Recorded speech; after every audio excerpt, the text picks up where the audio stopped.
Hello and welcome to the copyright episode of Video Skillet.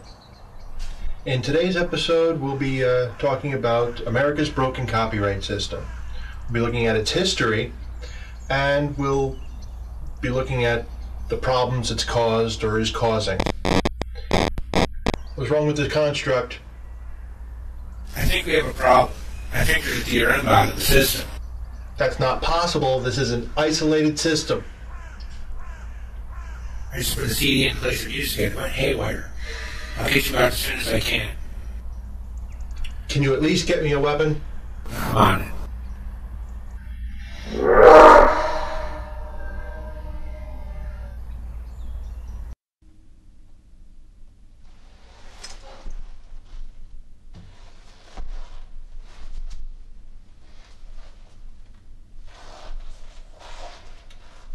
I think we'll be safe here for a while. Perfect time for me to talk about the history of copyright in America. Copyright is listed in the Constitution. It gives authors rights to their work for limited times for the purpose of progressing the arts and useful science in America. What this means is they give the author rights to produce their work and to make money from their work for a limited amount of time, and then the work goes into the public domain. At the time of the Constitution's writing, that was 14 years, with a one-time extension, if the author needed it, for another 14 years, making a total of 28 years. Now, this is at a time in history where you had printing presses, but it was still a lot of work to print a book. And then once you had a book, you had to promote it. And the only way to get the word out was by Pony Express. You know, there was no advanced communications at that time. And if you were going to sell your book overseas, well, that's months on a ship. Yet even with all that, maximum time of 28 years was considered good enough. Okay, let's jump to 1831. At that time, they said some people still need a little bit more time. So we're gonna extend not the renewal, but we'll extend the initial copyright time to 28 years.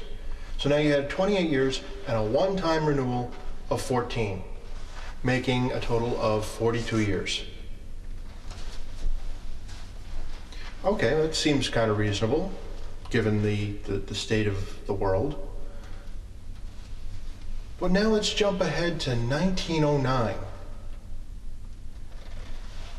And America has blossomed. Improvements in printing, power, the Industrial Revolution, steam engines are traveling across the country now. The car is just beginning to be invented. Telegraph can send messages across the country in a matter of hours. So you had a much faster method of getting the word out, much better production methods, and also, we've gotten to this point in history by building idea upon idea upon idea. So what do? What does our government do? Extends copyrights just a little bit on the renewal. So now it's 28 years, and if you need another 28, okay. That brings us out to 56 years. Maximum. That's... I don't see it, but hey. Now let's jump ahead to 1976. 1976, we've got highway systems, trucks, television. You can print a book and the whole world knows about it within a month or two. You can get it in the stores and sell. And people can make their money off of this. You know, the authors can make their money in a much shorter time than they used to be able to. The economic life of a publication at this time is maybe 20 years total. I mean, a movie is probably only economically viable for 10. And books are out of print in 5.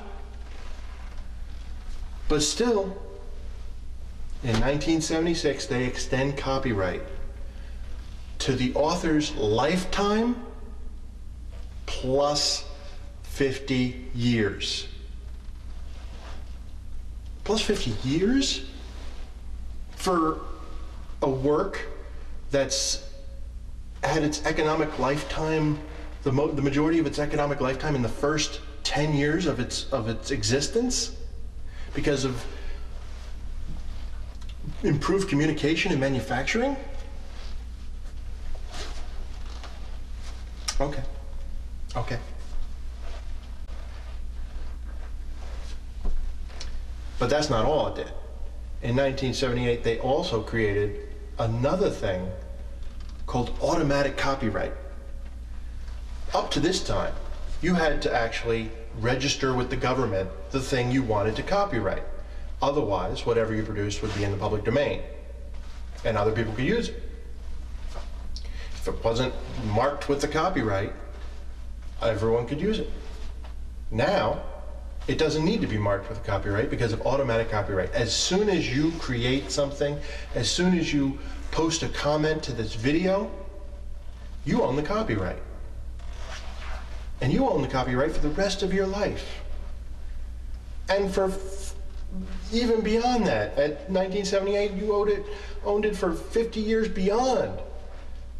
Your grandkids had to worry about the copyrighted post you made to this video.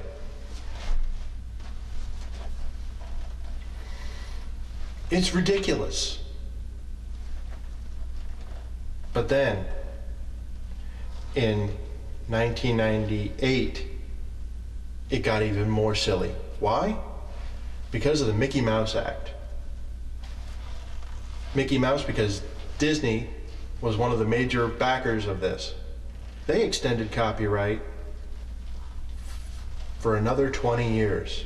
So not only is it a lifetime, but it's lifetime plus 70.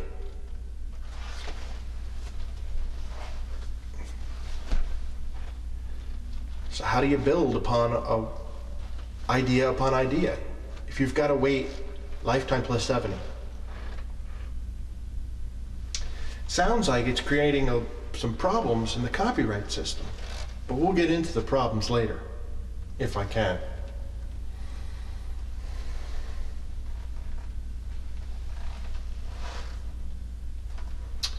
Another thing happened in '98.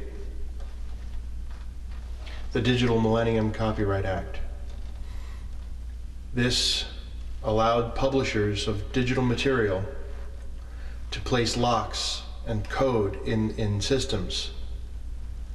They're called DRMs, like the one that's hunting me. In fact, I better get going.